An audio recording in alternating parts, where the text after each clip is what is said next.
Mwenyekiti wa shirikisho la wakuu wa polisi wa nchi za kusini mwa Afrika, yani SAPCO, ambaye ni Inspector General wa polisi IGP wa Malawi, Bwana Richard Chakupaleza Chikoko Luhanga, anatarajiwa kufanya ziara rasmi nchini Tanzania kuanzia tarehe 20 hadi 23 Aprili 2026 na atapokelewa na mwenyeji wake mkuu wa Jeshi la Polisi Tanzania IGP Camillus Wambura.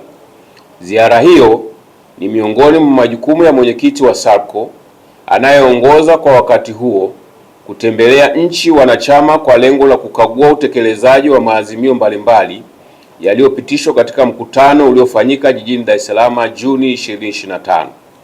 Wakati wa ziara hiyo kutafanyika kikao maalum kitakacholenga kutoa taarifa ya utekelezaji wa maazimio kwa mwenyekiti huyo wa SAPCO.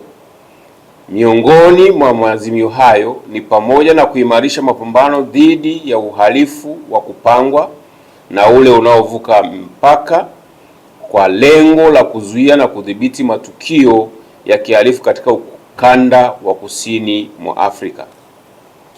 SAPCO ilianzishwa mwaka 1995 kwa dhamira ya kuimarisha ushirikiano kati ya majeshi ya polisi katika nchi za kusini mwa Afrika kwa lengo la kukabiliana na uhalifu wa kupangwa na unaovuka mipaka.